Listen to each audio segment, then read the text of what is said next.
اسماعیل علیہ السلام۔ ایمان کسے کہتے ہیں؟ اللہ اور اس کے رسولوں کے تمام حکموں کو سچے دل سے ماننے اور زبان سے اقرار کرنے اور اسی کے مطابق کام کرنے کو ایمان کہتے ہیں۔ ایمان کے کتنے ارکان ہیں؟ ایمان کے 7 ارکان ہیں۔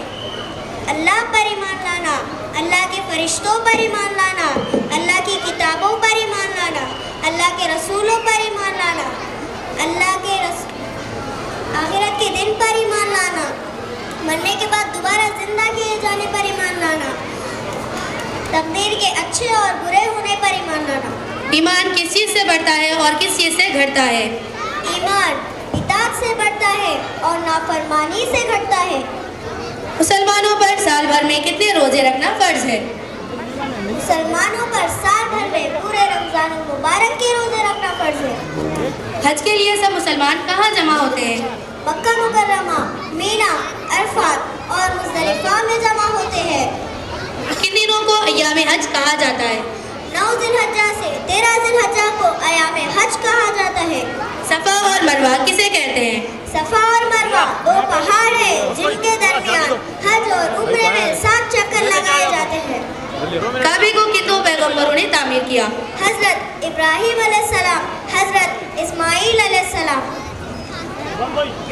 فہمیدہ بانو، اسلام کے کتنے ارکان ہیں؟ اسلام کے 5 ارکان ہیں: توحید، نماز، روزہ، زکوٰۃ، حج۔ توحید کا کیا مطلب ہے؟ توحید کا مطلب اللہ کو ایک جاننا۔ رسالت کا کیا مطلب ہے؟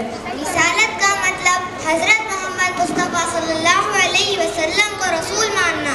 آخرت کا کیا مطلب ہے؟ آخرت کا مطلب مرنے کے بعد جو زندگی شروع ہوتی ہے اسے آخرت کہتے ہیں۔ خلفائے راشدین کے نام بتاؤ۔ حضرت ابوبکر صدیق رضی اللہ تعالیٰ عنہ، حضرت عمر فاروق رضی اللہ تعالیٰ عنہ، حضرت عثمان غنی رضی اللہ تعالیٰ عنہ، حضرت علی رضی اللہ تعالیٰ عنہ۔ اللہ تعالیٰ کہاں ہے اور اس کی دلیل کیا ہے؟ اللہ تعالیٰ 7 آسمان پر عرش کے اوپر مستویٰ ہے۔ دلیل: الرحمن علی العرش استویٰ۔ ترجمہ: رحمان عرش پر مستویٰ ہے۔ کس پیغمبر کو مچھلی نے نگل لیا تھا؟ حضرت یونس علیہ السلام۔ کس پیغمبر کو ان کے بھائیوں نے کنویں میں ڈال دیا تھا؟ حضرت یوسف علیہ السلام۔ آخرت کی کامیابی کے لیے رسول صلی اللہ علیہ وسلم نے کس چیز کو مضبوطی سے پکڑنے کے لیے فرمایا؟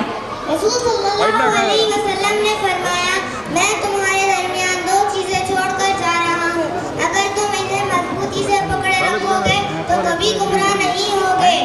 سب سے پہلے وحی کہاں نازل ہوئی؟ غار حرا میں۔ سب سے پہلے وحی کیا ہے؟ سورہ علق کی پہلی 4 آیتیں۔ بسم اللہ الرحمن الرحیم۔ اقرأ باسم ربک الذی خلق، خلق الانسان من علق، اقرأ وربک الاکرم الذی علم بالقلم۔ قرآن مجید کس لیے نازل کیا گیا؟ قرآن مجید عمل کرنے کے لیے نازل کیا گیا۔ قرآن مجید ہمیں کیا سکھاتا ہے؟ قرآن مجید ہمیں دنیا اور آخرت کی تمام بھلائیاں سکھاتا ہے۔ قرآن مجید میں کتنے پارے ہیں؟ 30 پارے ہیں۔ قرآن مجید میں کتنے سورتیں ہیں؟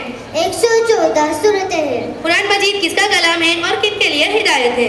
قرآن مجید اللہ کا کلام ہے اور ہم سارے لوگوں کے لیے ہدایت ہے۔ قرآن مجید کی سب سے بڑی سورت کون سی ہے؟ سورہ بقرہ۔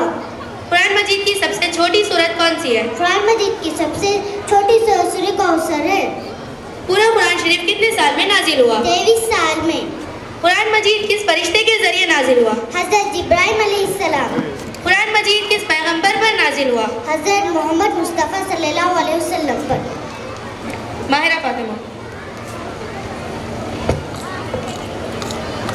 رسول صلی اللہ علیہ وسلم کا نام کیا ہے؟ رسول صلی اللہ علیہ وسلم کا نام محمد مصطفیٰ صلی اللہ علیہ وسلم ہے اور دوسرا نام احمد بھی ہے۔ رسول صلی اللہ علیہ وسلم کے والد اور والدہ کا نام کیا ہے؟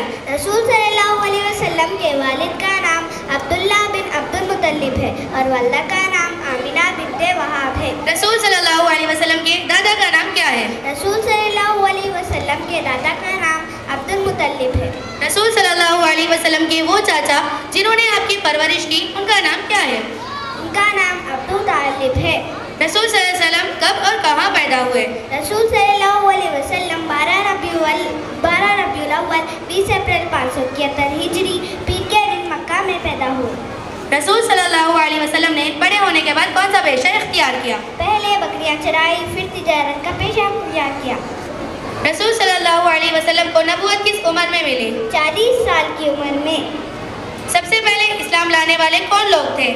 عورتوں میں حضرت خدیجہ رضی اللہ تعالیٰ عنہ، بڑوں میں حضرت ابو بکر رضی اللہ تعالیٰ عنہ، بچوں میں حضرت علی رضی اللہ تعالیٰ عنہ، غلاموں میں حضرت زید رضی اللہ تعالیٰ عنہ۔ رسول صلی اللہ علیہ وسلم کے سب سے بڑے دشمن کون تھے؟ ابو جہل اور ابو لہب۔ رسول صلی اللہ علیہ وسلم کو معراج کب ہوئی؟ نبوت کے 10ویں سال۔ جزاک اللہ۔